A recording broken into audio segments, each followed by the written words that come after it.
Friends, ఎలా ఉన్నారు అందరూ? ఇవాళ మనం హోటల్ స్టైల్ పూరి ఎలా తయారు చేస్తారో చూసేద్దాం రండి. 2 కప్స్ గోధుమ పిండి, 2 టేబుల్ స్పూన్స్ బొంబాయి రవ్వ, 2 టేబుల్ స్పూన్స్ ఆయిల్ వేయాలి. వేసి వాటర్తో మనం పిండిని తడుపుకొని హాఫ్ అన్ అవర్ సేపు నాననివ్వాలి పిండి. నెక్స్ట్ చిన్న చిన్న బాల్స్ తీసుకొని ఇలా మనం పూరీ షేప్స్ మనం పూరీ షేప్స్లా చేసుకున్నాం కదా, ఈ పూరీస్ని మనం బాగా గోల్డెన్ బ్రౌన్ కలర్ వచ్చేంత వరకు మనం ఇలా ఫ్లిప్ చేసుకుంటూ ఫ్రై చేసుకోవాలి. మనం డీప్ ఫ్రై చేసుకోవాలి పూరీస్ని. రవ్వ వేయడం వల్ల మనకి పూరీస్ చాలా క్రిస్పీగా సేమ్ యాజ్ ఇట్ ఈస్గా మనం హోటల్లో ఎలా తింటామో మన పూరీస్ కూడా అలాగే వస్తాయి. కొంచెం ఆయిల్ కూడా పిండిలో యాడ్ చేసాం. చూడండి, మనం ఆలూ కర్రీ ఎలా తయారు చేస్తారో చూసేద్దాం రండి. ఫస్ట్ మనం ఒక ప్యాన్ తీసుకొని ఒక 2 or 3 టేబుల్ స్పూన్స్ ఆయిల్ వేసుకొని దాంట్లో మనం పచ్చిశనగపప్పు ఇంకా మినప్పప్పు వేసుకోవాలి. ఒక 2 టేబుల్ స్పూన్స్ పచ్చిశనగపప్పు ఇంకా 2 టేబుల్ స్పూన్స్ పచ్చిశనగపప్పు అనేది ఇంకా కొంచెం పల్లీలు వేసుకోవాలి. పల్లీలు వేసుకోవడం వల్ల మనకు టేస్ట్ అనేది కొంచెం డిఫరెంట్గా అనిపించింది. నెక్స్ట్ ఒక హాఫ్ టేబుల్ స్పూన్ జీలకర్ర వేయాలి.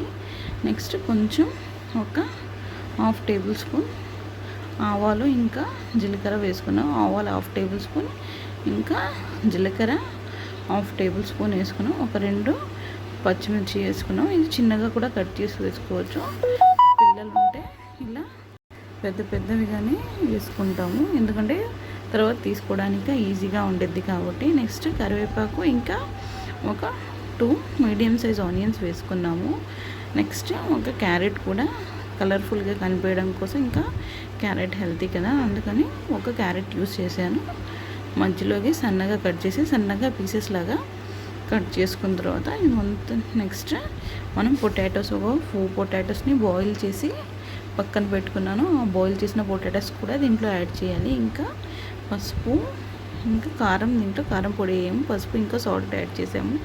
ఇలా ఫ్రై చేసుకున్న తర్వాత మొత్తం బాగా ఫ్రై అవ్వాలి మన ఈ వెజిటబుల్స్ మొత్తం. తర్వాత మనం దీంట్లోకి వాటర్ అనేది యాడ్ చేసుకోవాలి. అది మన వెజిటేబుల్స్ అంతా మునిగేంత వరకు వాటర్ యాడ్ చేసుకోవాలి.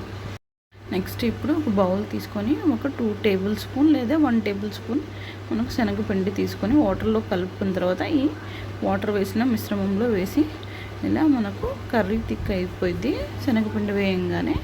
ఇప్పుడు చూడండి మన కలర్ఫుల్గా ఎంత బాగా కనిపిస్తుందో మన పూరీ కర్రీ అనేది.